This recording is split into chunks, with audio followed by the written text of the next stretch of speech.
When it comes to screening for skin cancer, everybody can be doing it at home. Toweling off after a shower is a great opportunity to look over your skin for any abnormal looking patches, freckles, or sores that won't heal.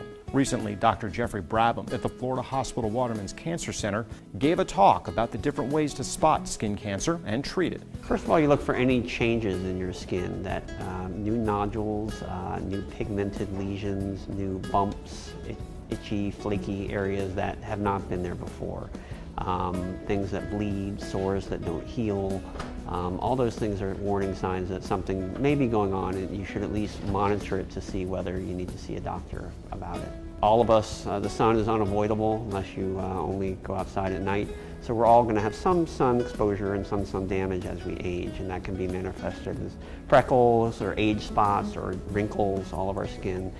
Actually, about 90% of what we consider to be signs of aging on our skin is actually from sun damage. Particularly the people with lighter skin, but really anyone who goes out in the sun with the intent of getting tan rather than protecting themselves is putting themselves at risk for skin cancer. And a tan really of any form is a reflection of damage from the sun. There are a number of different skin cancers, but the most common are what we divide into melanoma and then non-melanoma. Melanoma is certainly the most serious, the most life-threatening. Thankfully, it's not the most common, but it is rising in incidence.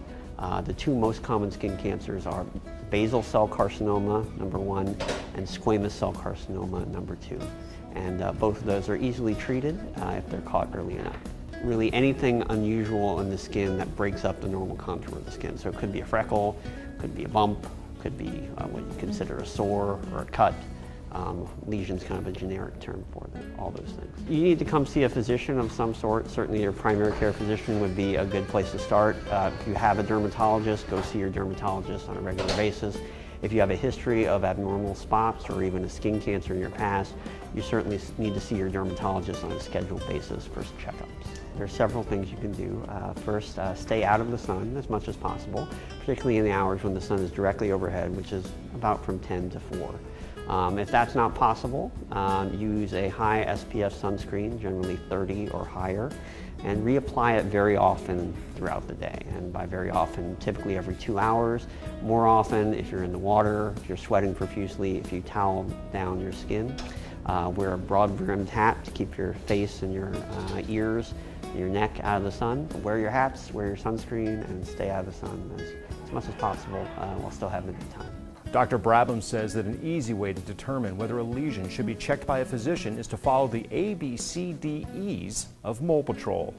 A is for asymmetrical. Normal moles or freckles are completely symmetrical.